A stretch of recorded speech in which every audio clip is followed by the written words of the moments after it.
말씀은 다윗을 축복하신 하나님 이런 제목으로 은혜를 나누려고 합니다. 먼저 말씀을 읽죠. 자, 사무엘 하 7장의 말씀인데 그 중에 이제 9절에서 29절 일부를 보겠습니다. 많기 때문에 교독하겠습니다.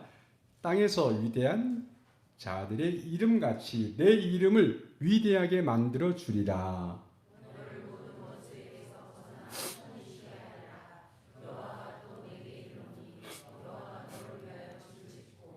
내 수완이 차서 내 조상들과 함께 누울 때 내가 내 몸에서 날 내 씨를 내 뒤에 세워 그의 나라를 견고하게 하리라.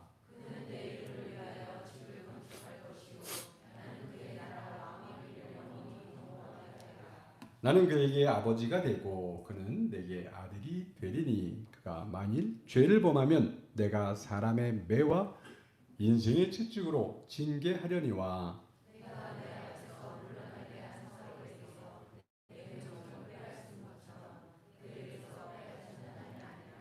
내 집과 내 나라가 내 앞에서 영원히 보존되고 내 왕위가 영원히 견고하리라.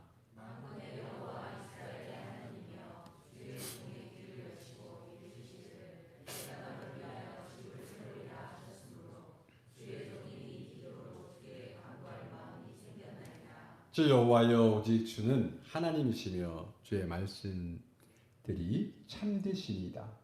주께서 이 좋은 것을 주의 종에게 말씀하셨사오니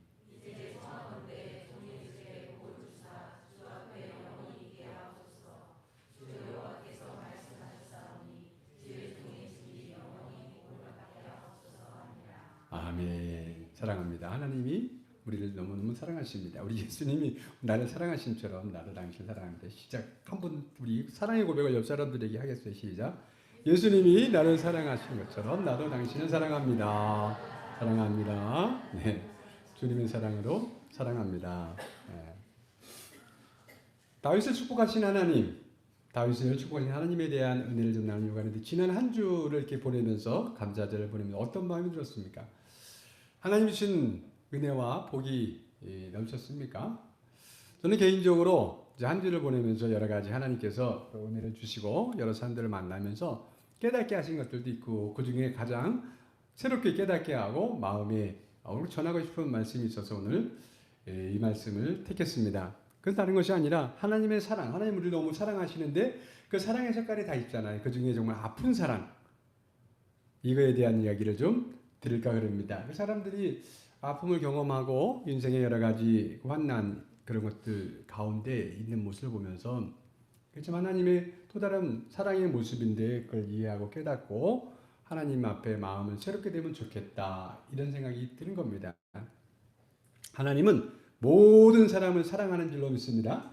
그 중에 우리 믿는 사람들을 특별히 더 사랑해 주십니다. 하나님은 긍휼히 여길 자를 긍휼히 여겨주시고 존중히 여길 자를 존중히 여겨주시고 사랑 베풀 자에게 사랑을 베푸십니다. 겸손한 자에게 사랑을 베푸시고 교만한 자는 물리치시고 하나님은 지금도 하나님을 존중히 여기는 사람들의 삶을 통해 또 축복해 주시고 그 축복을 통해서 영광을 받으시기를 원하십니다.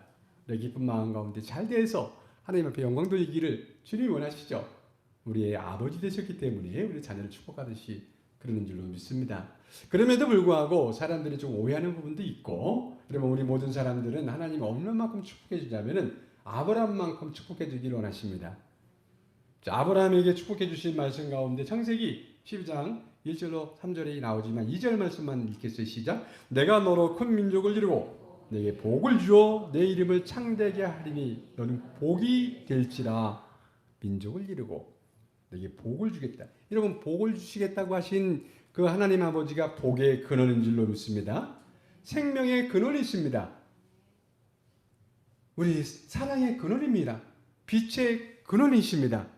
빛의 근원, 사랑의 근원, 생명의 근원, 복의 근원 그분이 우리를 축복해 주셔서 우리의 이름이 창대케 되기를 원합니다. 뿐만 아니라 우리가 복이 되기를 원합니다. 복이 된다는 것은 이 세상에서 마치 하나님의 자녀로서 복의 자녀로서 다른 사람에게 복을 가져오고 다른 사람에게 생명을 주고 다른 사람에게 사랑이 들어가게 하고 은혜를 끼치고 그런 자로 만들어 주겠다라고 주님께서 약속하신 줄로 믿습니다. 실제로 아브라함의 삶을 통해 그랬고 아브라함은 믿음의 조상이라고 말하는데 그렇게 말하는 것은 우리 모든 믿는 사람들의 조상이고 그 같은 복을 누리기 때문에 누구든지 믿으면 동일한 복을 받게 되는 줄로 믿습니다. 그러나 그 많은 복을 많이 성취하고 누리지 못하고 또 살기도 합니다.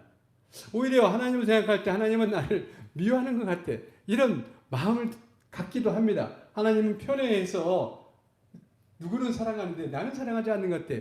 최소한 하나님 편애하는 것 같아. 이렇게 느끼시는 분들도 있는 것 같아요. 그 사람들을 만나다 보면 여러분 또 로마서 9장 13절의 말씀 우리가 알잖아요. 내가 야곱은 사랑하고 에서는 미워했다. 이 말씀은 하나님이 하신 말씀인데 말라기에 있는 말라기 선지자를 통해서 하신 말씀을 바울이 이스라엘의 과거 역사를 얘기하면서 그리고 미래에 대한 이야기를 하기 전에 어떤 얘기를 하냐면 하나님의 선택하시고 복 주신 야곱에 대한 이야기, 그 하나님의 선택과 사랑에 대한 이야기를 할 때 이 말씀을 읽고 나서 사람들이 하나님의 선택적 사랑에 대해서 그래서 누구는 사랑하고 누구는 미워하는구나 이렇게 오해합니다. 내가 이 말씀을 가지고 이번 주에 이렇게 어떻게 이것을 설명할까? 하나님은 모든 사람을 사랑하는데 그것을 어떻게 그것을 사람들에게 적용할 수 있을까 고민하며 기도할 때에 하나님이 이렇게 설명하기를 원하시는 지혜를 주셨습니다. 뭐냐면은 여러분 하나님이 복의 근원이시잖아요. 생명의 근원이십니다. 빛의 근원이십니다. 사랑의 근원. 그래서 하나님은 사랑이시다. 사랑이 하나님은 아니지만 사랑은 하나님의 특징인 줄로 믿습니다. 여러분 빛의 근원이시고 여러분 빛의 근원 우리가 빛을 얘기하면 빛의 반대가 뭐예요? 어둠입니다. 사랑의 반대가 뭐예요? 미움입니다. 생명의 반대가 뭐예요? 사망입니다. 그래서 사망이 그 다음에 의의 반대가 죄이고 자 지금 이 두 가지 반대의 개념에 대한 얘기를 들었습니다. 하나님은 생명의 복의 사랑의 은혜의 그리고 그 모든 것에 근원이 되시는 좋은 곳의 근원이 되시는 하나님이죠. 근데 빛의 반대가 어둠이라고 말하는데 빛의 반대는 어둠이라고 표현할 뿐만 아니라 철학적으로는 빛의 부재라고도 표현합니다. 빛의 부재가 어둠. 어둠 가운데 빛이 사라지면 어두워지는 거죠. 빛이 비추면 어둠은 사라지는 것이고 같이 존재할 수 없습니다. 하나님이 표현으로 에서를 미워했다. 그럼 우리 인간적인 감정으로 그 미워한 것인가? 그것이 아니라 부재를 말하는 것입니다. 우리가 생명을 얻는 것은 주님이 우리를 사랑하셔서 우리 안에 오셔서 생명이 되어주시고 또 사랑이 되어주시고 은혜를 베풀어 주시고 복을 주셨기 때문에 그래서 하나님과 관계에서 우리가 복을 얻게 된 줄로 믿습니다. 그것은 우리의 믿음을 통해 임한 하나님의 복인데 겨자씨만한 믿음이라도 있는 자에게 역사하는 믿음입니다. 그리고 하나님이 주시는 복입니다. 사랑의 반대가 미움입니다. 그것은 다른 말로 하면 사랑의 부재라는 뜻입니다. 그 얘기는 하나님의 사랑이 에서에게 없다는 뜻이고 반대로 말하면 에서가 하나님을 사랑하지 않았다는 뜻입니다. 사랑이라고 하는 것은 사람과의 관계를 얘기하는 것이고 하나님과의 관계를 얘기하고 있는 것이기 때문에 그렇습니다. 하나님은 모든 사람과 관계 맺고 사랑하고 축복해 주시기를 원하지만은 사람이 하나님을 하나님으로 존중하지도 사랑하지도 그렇게 대접하지 않기 때문에 마음에 없기 때문에 하나님도 그에게 사랑을 베풀 수도 은혜를 베풀 수도 생명을 베풀 수도 없게 됐다는 것이죠. 그것을 인간적인 표현으로 사람들에게 빛의 부재가 어둠이다 이렇게 표현하면 마음에 와닿지 않아요. 또 사랑의 부재가 어둠이다 이렇게 하면 마음에 와닿지 않아요. 미움이라고 하면은 우리가 미움이 무엇인지 알기 때문에 그것을 이해합니다. 그래서 하나님이 우리들이 이해하라고 하신 말씀이 에서를 미워했다는 표현입니다. 그러나 실제로는 에서가 하나님을 두지 않아서 하나님의 관계가 끊어졌기 때문에 빛도 사랑도 어떤 것도 들어갈 수 없기 때문에 빛의 부재처럼 나눠진 것을 말합니다. 여러분 생명도 마찬가지죠. 생명은 우리가 없습니다. 그러나 생명 대신 예수 그리스도 우리가 믿음으로 받아들임으로 영원한 생명이 우리 안에 왔기 때문에 새 생명을 거듭난 줄로 믿습니다. 그래서 그 안에 복이 있고 그 안에 성령이 있고 그 안에 우리에게 허락해 주시는 모든 것들을 경험하는 거죠. 만약에 그것을 우리가 믿음을 끊고 하나님 관계 없는 것처럼 살면, 그러면 그 하나님의 떠났기 때문에 사랑도 믿음도 아니 사랑도 은혜도 생명도 빛도 아무것도 없어지는 겁니다. 그런 것을 영적으로 이해할 수 있게 되길 주님의 이름으로 축원을 드립니다. 그런 마음 가운데 오늘 말씀을 들을 수 있게 되길 주님의 이름으로 축원을 드립니다. 오늘 말씀의 배경은 뭐냐면 다윗이 통일 왕국을 이룬 다음에 예루살렘에다가 자기 궁을 짓고, 궁을 지을 때 대리석과 백향목으로 아름답게 지은 다음 평안히 거할 때에 하나님의 은혜가 너무 감사해서 하나님을 생각할 때 하나님은 장막에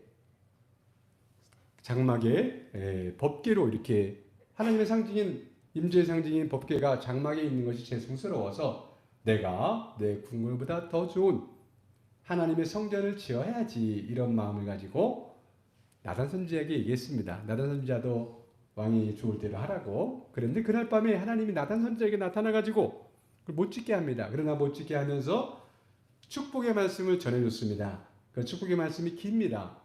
1절부터 보시길 바라는데 길기 때문에 다 말씀드릴 수 없고, 그 중에 하나님이 그 마음은 받으시고 그에게 축복해 주는 이야기, 그리고 그것을 듣고 다윗이 하나님 앞에 감사의 기도를 드린 걸 빼고, 여러분 읽어보시고 시간이 없기 때문에 그가 어떻게 했는지 태도에 대한 얘기만 하도록 하겠습니다. 먼저 그 하나님이 다윗을 어떻게 했는지 과거에 대한 얘기를 하나님 먼저 하십니다. 그래서 목동일 때 그를 택해서 왕까지 되어지는 과정을 먼저 얘기를 하십니다.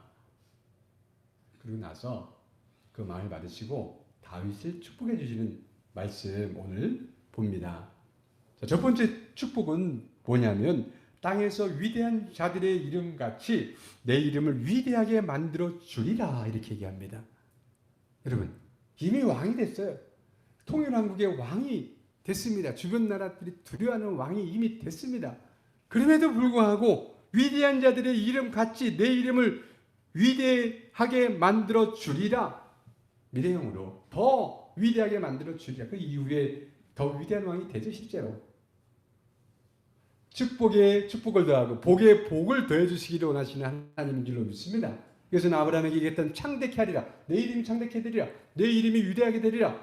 우리의 믿음을 가진 사람들의 삶도 이 땅에서 위대하게 창대케 만들어주기 원하시는 줄로 믿습니다. 그리고 두 번째, 우리가 평안의 복을 얘기합니다. 너희 모든 원수에게서 벗어나 편히 쉬게 하리라. 여러분 인생에 있어서 노년에서 평안히 살 수 있는 것이 참 복 중의 복입니다.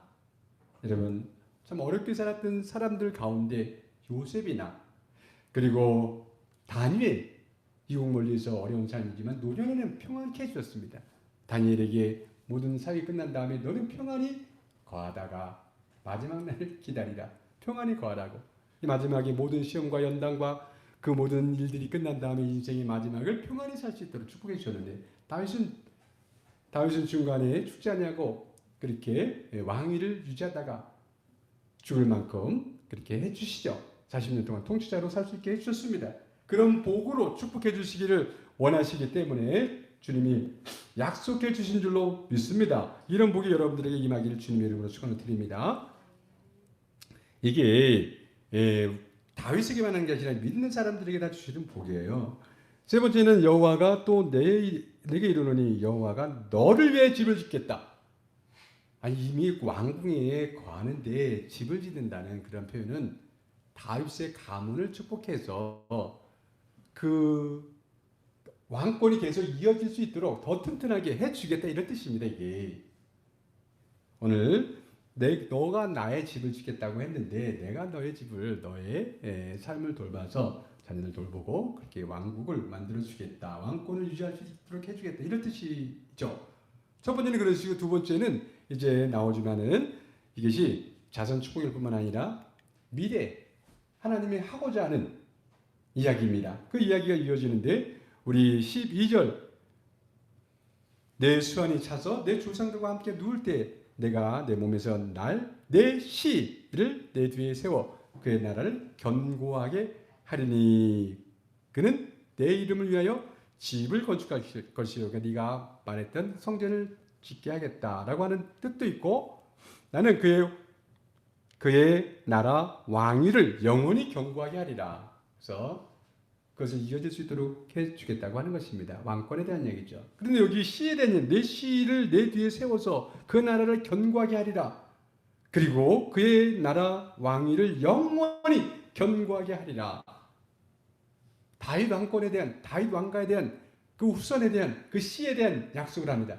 여러분, 이 약속도, 이 시에 대한 약속도 아브라함에게 했습니다. 아브라함에게 내 시로 말미암아 천하 만국이 복을 받을 것이다. 그 시에 대한 약속은 이스라엘 백성들에게뿐만이 아니라 모든 천하 만국, 그걸 믿는 사람들에게 주신 약속과 동일한 것인데, 그것은 바로 예수 그리스도가 이 땅에 오셔서 그 왕국을 이루죠. 그리고 예수 그리스도는 누구 시로 와요? 다윗의 시로 오고 아브라함의 시로 옵니다. 그래서 우리가 신약 성서 시작하는 마태복음 1장 1절을 어떻게 시작합니까? 아브라함과 다윗의 자손 예수 그리스도의 계보는 이러하니라고 계보가 쭉 나옵니다. 그 얘기가 그 얘기예요.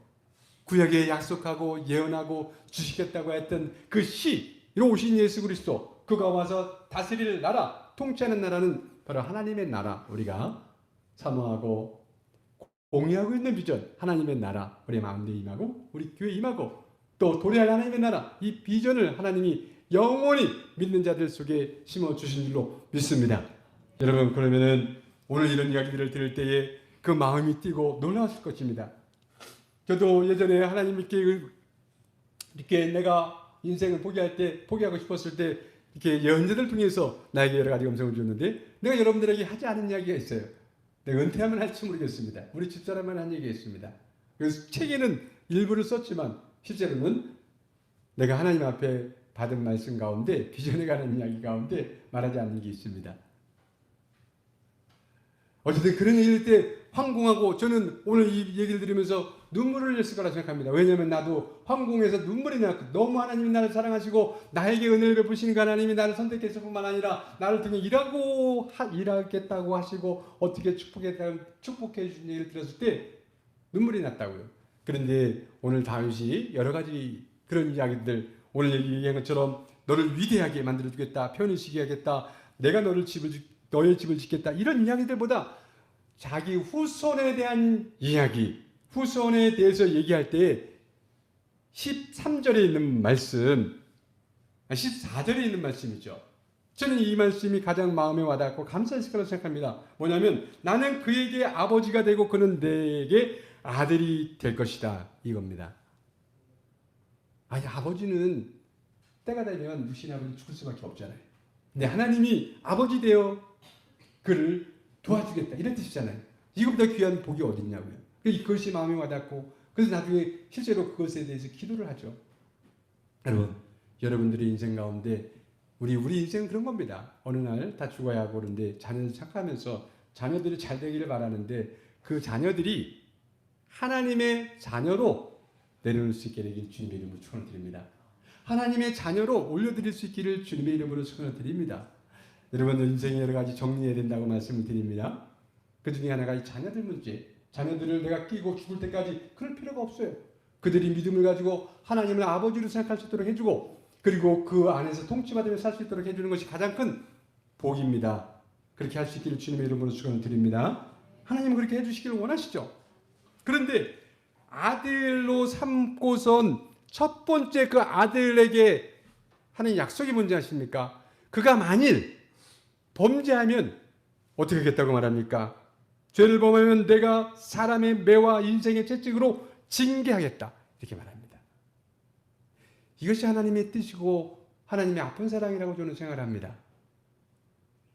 우리 인생 가운데 어려움을 당하고, 가정에 어려움을 당하고, 자녀를 통해 어려움을 당하고, 육체에 어려움을 당하고, 그런 많은 어려움들 속에 있는 사람들을 봅니다.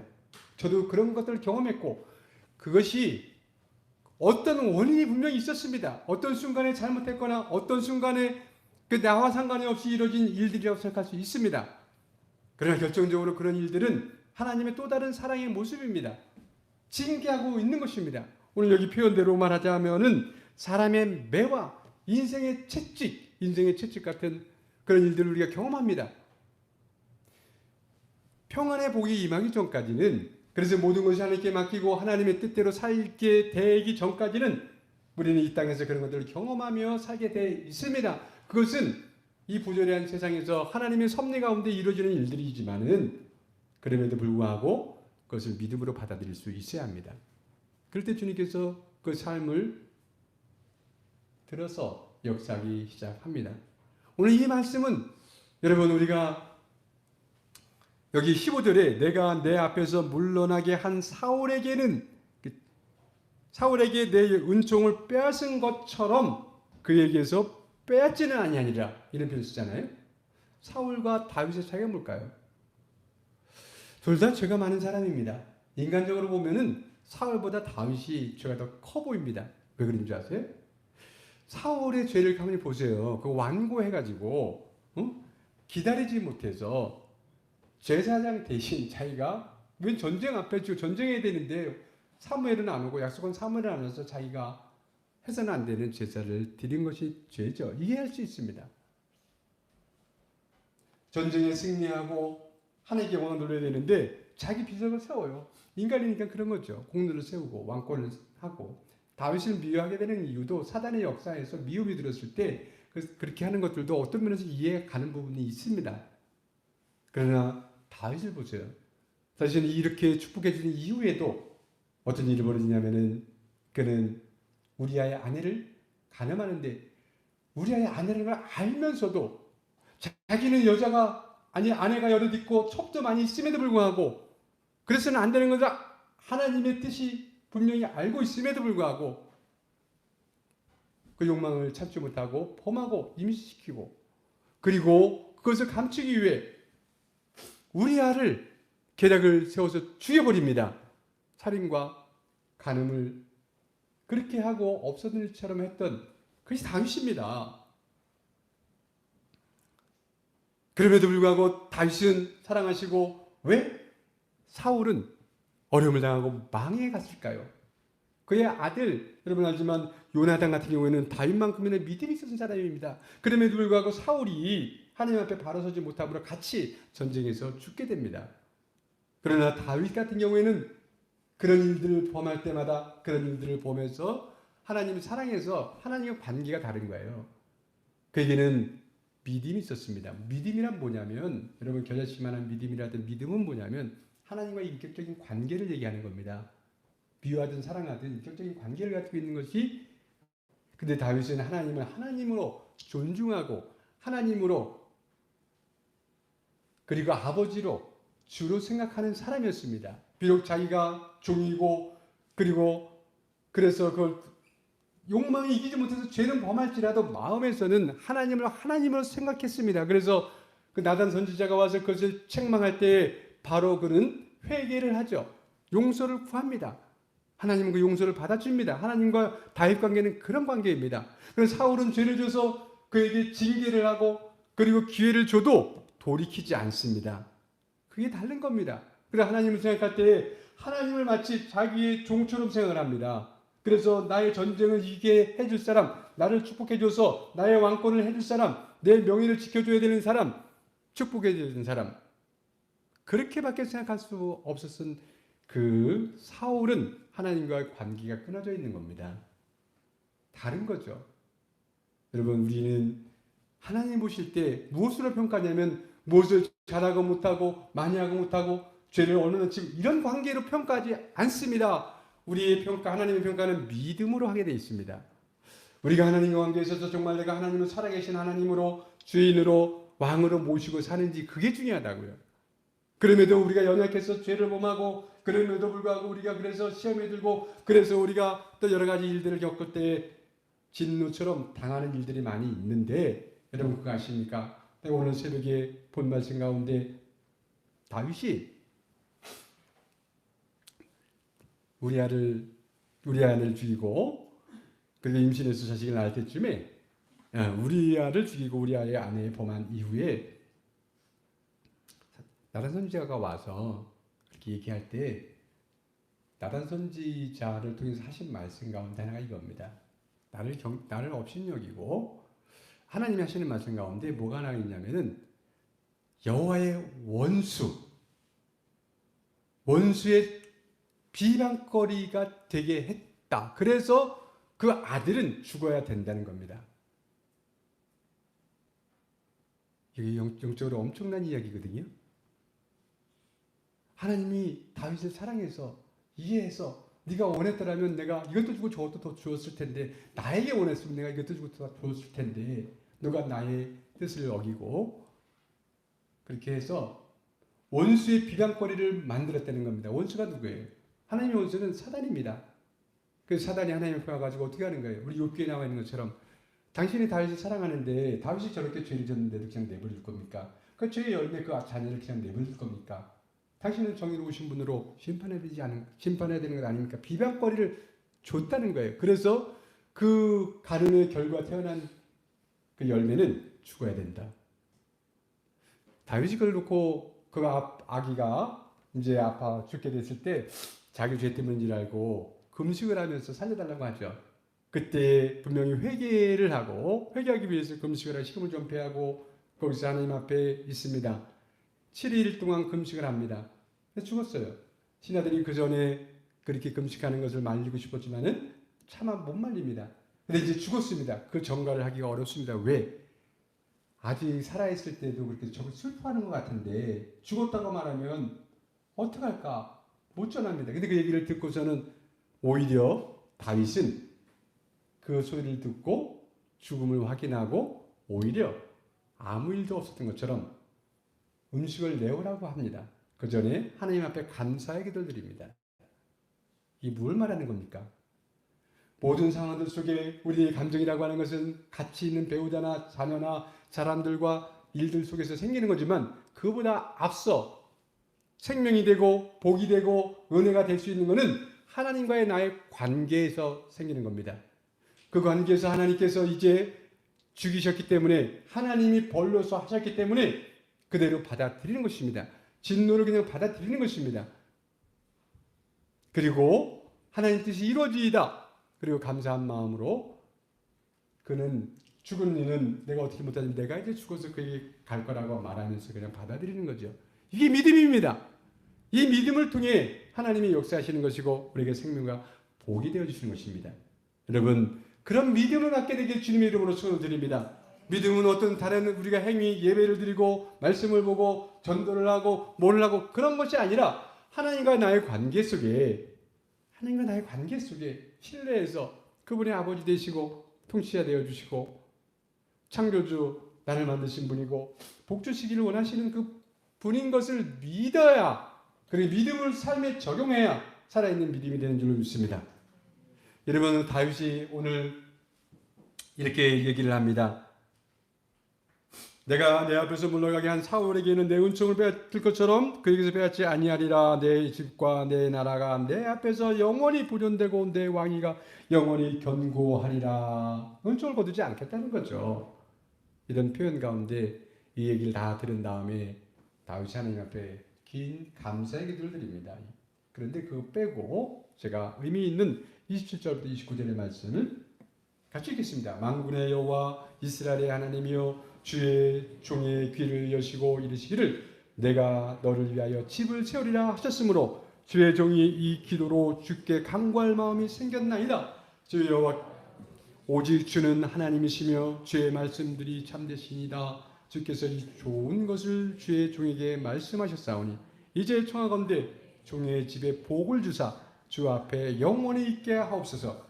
주 여호와께서 말씀하셨사오니 주의 종의 집이 영원히 복을 받게 하옵소서 하니라.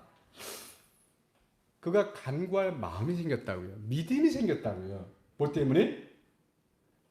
내가 너를 위하여 집을 세우리라 하셨으므로, 내 가정을 축복하고 가문을 일으키고 그리고 왕권을 유지해 주시겠다고 약속해 주셨으므로, 그래서 그 말씀에 의지해서 그 말씀을 들으니 내가 믿음이 생겨서 그래서 그것을 가지고 기도합니다, 이 얘기입니다. 부탁합니다. 간구하는 거죠. 여러분, 우리는 예수님의 모든 말씀, 그래서 성경에 나온 모든 말씀이 우리를 위한 말씀, 아까 말씀드린 것처럼 우리 아브라함에게 주신 말씀이 믿음의 사람들에게 주신 말씀, 다윗에게 허락한 말씀이 우리들에게 주신 말씀, 예수님이 주신 말씀이 얼마나 많습니까? 약속의 말씀, 기도에 대한 약속의 말씀부터 성령께서 우리를 통해 성령을 통해서 우리에게 능력과 은사와 많은 걸 주시겠다는 약속 얼마나 많습니까? 그 모든 약속의 말씀들을 붙들고 기도할 수 있어야 합니다. 그것이 믿음입니다. 말씀에 의지해서 사는 게, 말씀을 적용해서 사는 게 믿음이라고요. 말씀을 읽는 것에 목적이 있지 않습니다. 깨닫는 것이 목적이 아니라 깨닫고 그것을 믿어서 그대로 하나님 아버지 나에게도 이렇게 축복해 주옵소서. 내 이 말씀을 믿사오니 내 자녀를 축복해 주옵소서. 내 가정을 일으켜 주옵소서. 내가 하는 일을, 내 사업들을 일으켜 주옵소서. 이렇게 기도할 수 있어야 된다고 말씀을 드립니다. 믿음으로. 오늘 그 얘기 아니에요. 간구할 마음이 생겼나이다. 주 여호와여 오직 주는 하나님이시며 주의 말씀들이 참되시니, 주님이 말씀하고 그것을 맹세까지 하시는 분입니다. 신실함을 지키기 때문에, 지켜주시고 때문에, 복과 생명을 주시기 위해서 28절에 주 여호와여 오직 주는 하나님이시며 주의 말씀들이 참되시니라. 주께서 이 좋은 것을 주의 종에게 말씀하셨사오니 이제 청하건대 주의 종의 집에 복을 주사 주 앞에서 영원히 있게 하옵소서. 주여께서 말씀하셨사오니 주의 종의 집이 영원히 복을 받게 하옵소서. 여러분, 이제 결론으로 말씀드립니다. 하나님은 사랑의 하나님, 약속하신 것을 다 성취하고 싶어 하시는 하나님을 믿으시기 바랍니다. 그 사랑 받게 하기 위해서 때로는 우리가 곁길로 나가고 범죄하면 징계도 하십니다. 나도 징계할 뿐만 아니라 우리 자녀도 징계할 수 있습니다. 우리는 하나님의 마음을 닮아서 그 마음을 가지고 아픈 사랑을 가지고 자녀가 잘못될 때는 징계도 할 수 있어야 합니다. 오늘 여기 표현 그대로 있는 것처럼 사람의 매를 들 수 있어 인생의 채찍을 가해서 그것을 끊을 수 있게 해줘야 합니다. 그것이 아버지 하나님의 아픈 사랑이듯이 우리의 또 부모 된 사람으로서도 아픈 사랑을 또 해야 된다고 말씀을 드립니다. 그리고 우리는 무엇보다도 약속의 말씀을 붙잡고 기도하는 사람이 되어야 합니다. 그것이 믿음입니다.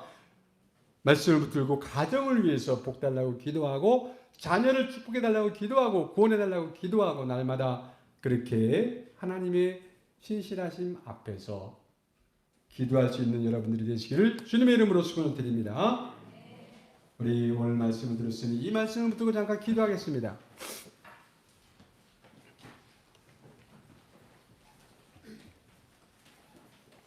다윗의 축복하신 하나님, 아브라함을 축복하신 하나님, 역시 우리를 축복하시기 위해서 우리를 구원해 줄 뿐만 아니라 우리 안에 오직 생명이 되어주시고 또 은혜와 사랑을 베풀어 주신 하나님 아버지, 우리 인생에 많은 결핍들을 경험합니다.